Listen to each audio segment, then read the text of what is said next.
C'est une grande victoire diplomatique pour l'administration Trump et disons-le aussi pour l'administration de Benjamin Netanyahou qui est en état de siège. Le président des États-Unis n'a pas perdu de temps pour annoncer l'accord historique.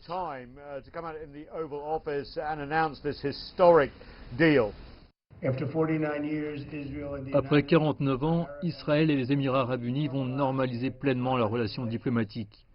Ils vont échanger des ambassades et des ambassadeurs et commencer des coopérations dans un grand nombre de domaines, dont le tourisme, l'éducation, les soins de santé, le commerce et la sécurité.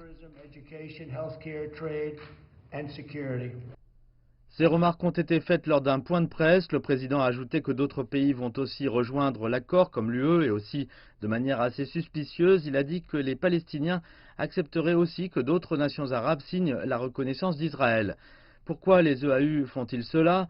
Parce qu'apparemment, ils ont un accord pour que les États-Unis et Israël suspendent les opérations d'annexion d'une partie de la Cisjordanie en vertu d'accords bilatéraux. Mais il n'y a aucun signe provenant des Palestiniens ou du reste du monde arabe.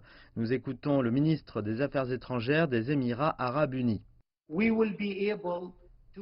Nous serons également en mesure d'annoncer que nous allons commencer ce que j'appellerais une relation normale avec Israël, dans des domaines comme la technologie, les investissements, la santé, l'agriculture, ce qui va mener à une représentation diplomatique réciproque.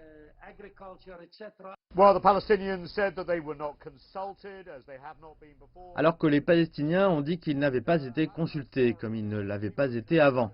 Et Hanan Ashrawi, qui est une négociatrice importante cette dernière décennie, a tweeté ceci, disant au leader de facto des Émirats arabes unis, Mohamed Ben Zayed, « Puissiez-vous ne jamais connaître l'agonie de se faire voler un pays, puissiez-vous ne jamais ressentir la douleur de vivre en captivité sous occupation, puissiez-vous ne jamais voir la démolition de votre maison et le meurtre de vos êtres chers, puissiez-vous ne jamais être vendu par vos amis. » La question est où se situe l'Arabie saoudite face à cet accord. C'est évidemment une mauvaise nouvelle pour l'Iran, qui a fait de la lutte contre Israël et de la cause pour les Palestiniens le centre de sa politique étrangère, sans parler des sanctions américaines.